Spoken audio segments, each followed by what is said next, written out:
Everyone. तो आज हम देखने वाले हैं सी के कुछ बेसिक्स। सी एक आप लॉजिकली डेवलप करने के लिए सबसे आसान लैंग्वेज है और सी के बिना आपका कोई फंडामेंटल नहीं हो सकता है प्रोग्रामिंग जर्नी में। तो हम सी को एकदम बेसिक से समझेंगे कि एक छोटे बच्चे के तरह सी में क्या इम्पोर्टेंट है बेसिक्स में, और क्या आपको हमेशा आना चाहिए सी लैंग्वेज पढ़ने के बाद। तो वही कुछ टॉपिक्स हैं जो जानेंगे, जैसे कि हो गया आपका वेरिएबल्स, आपका डेटा टाइप्स और फंक्शन, एरेज, स्ट्रिंग, रिकर्सन। ये सब कुछ कुछ टॉपिक्स हैं जो हम सी में जानने वाले हैं अभी। तो पहले हम अपना कोड ब्लॉक सॉफ्टवेयर ओपन कर लेते हैं। इसमें हम सी लैंग्वेज लिखते हैं। इसी सॉफ्टवेयर में हम अपना सी लैंग्वेज लिखते हैं। कॉलेज में ज़्यादातर टर्बो सी सॉफ्टवेयर यूज़ होता है, बट हम लोग फास्ट लर्नर हैं, इसीलिए हम कोड ब्लॉक सॉफ्टवेयर का इस्तेमाल कर रहे हैं। इसमें परेशानियाँ कम आती हैं। सी का प्रोग्राम लिखने के लिए सबसे पहले हम एक फ़ाइल बना लेंगे और उस फाइल को सेव भी कर लेंगे। उस फाइल को हम सेव कर लेते हैं demo.c नेम से। ये फाइल पहले से है तो demo1.c नेम से सेव कर लिए। अब सबसे पहला काम होता है सी लैंग्वेज के लिए या फिर सी प्लस प्लस के लिए सी हेडर फाइल लिखना, और हेडर फाइल हैशटैग से स्टार्ट होता है। हेडर फाइल लिखने के लिए हमेशा हैशटैग यूज़ करते हैं। Hashtag include stdio.h।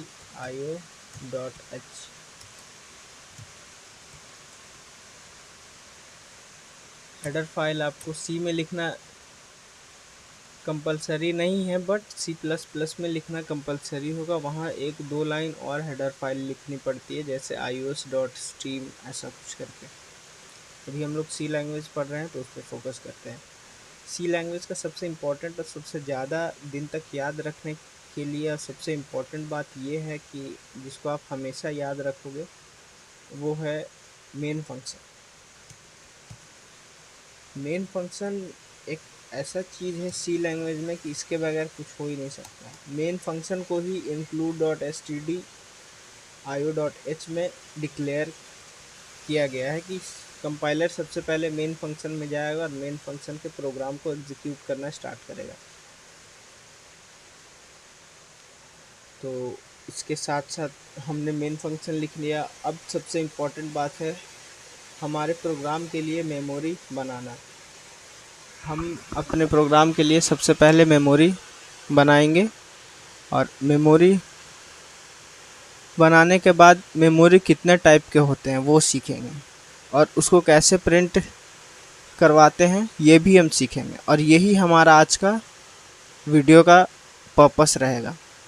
और एक दो फंक्शंस के बारे में भी हम बात कर लेंगे, बिकॉज ज़्यादा समझा दूंगा एक वीडियो में तो वीडियो लंबा हो जाएगा और आप सीख नहीं पाओगे। तो नेक्स्ट वीडियो में आप छोटे छोटे वीडियो में आपको दूंगा, जिससे आप सी लैंग्वेज आसानी से सीख जाओगे। तो चलिए स्टार्ट करते हैं कि वेरिएबल कैसे क्रिएट करते हैं। वेरिएबल क्रिएट करने के लिए हम लिखेंगे इंट a=4।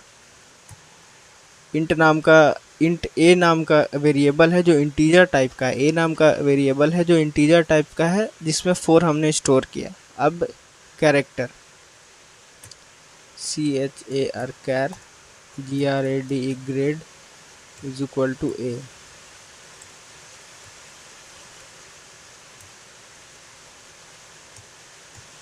एक कैरेक्टर नाम का वेरिएबल है ग्रेड, उसमें हमने a स्टोर किया है। उसके बाद है परसेंटेज या फिर फ्लोट। हम डेसिमल वैल्यू को कैसे एक मेमोरी में स्टोर करते हैं, और ये भी जानना इम्पोर्टेंट है कि हर डेटा टाइप्स अलग अलग मेमोरी बाइट्स यूज़ करता है, मेमोरी स्टोर बाइट्स में रहते हैं तो मेमोरी बाइट्स यूज़ करता है।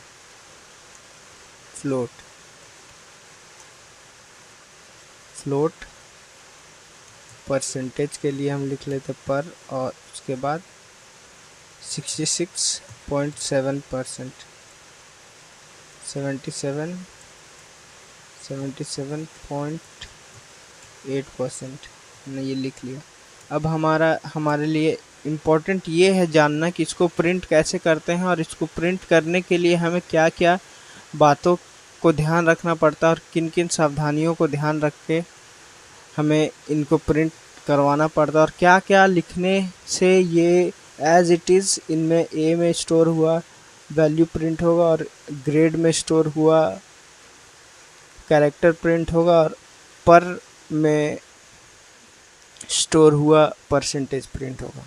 तो हमें प्रिंट करवाने के लिए प्रिंटफ फंक्शन का इस्तेमाल करते हैं, और वही प्रिंटफ फंक्शन studio.io में डिक्लेयर किया गया है।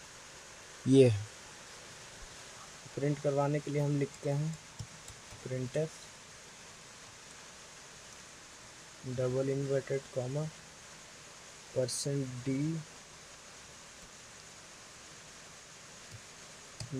कॉमा a, ये हो गया। फिर printf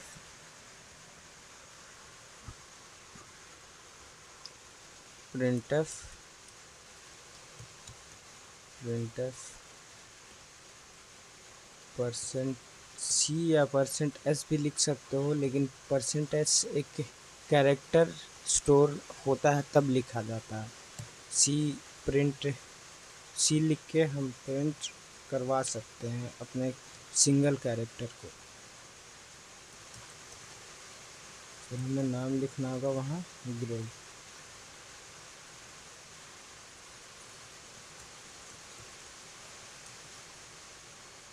GRADE grade. Printf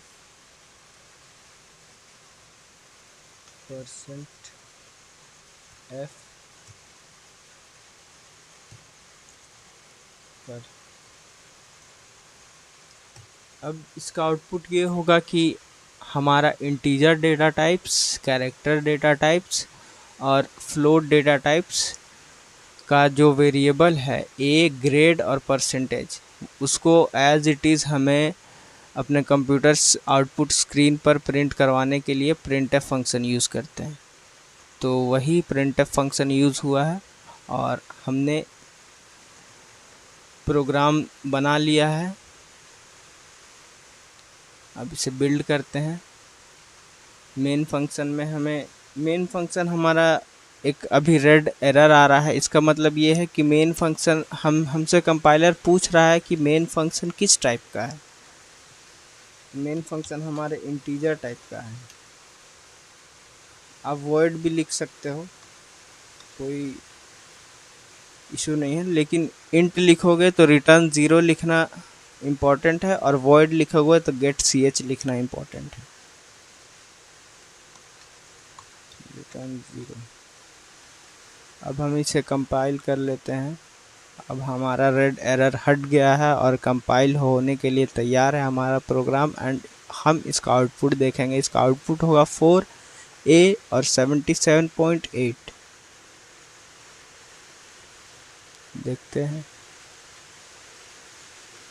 4A और 77.8। ये 0 इसलिए आ रहा है बिकॉज इंटीजर फ्लोट वैल्यू में गार्बेज वैल्यू प्रिंट करता है कंप्यूटर। तो नेक्स्ट वीडियो में हम फंक्शंस पढ़ेंगे, एरेज पढ़ेंगे, एरेज के बेसिक्स पढ़ेंगे, फिर उसके बाद पॉइंटर्स पढ़ेंगे, फिर रिकर्सन पढ़ेंगे। ये सब कुछ इंपॉर्टेंट पार्ट्स हैं जो और मैं बताऊंगा, डिस्कस करूंगा। ऐसे ही छोटे छोटे वीडियोस सी लैंग्वेज के और लाता रहूँगा।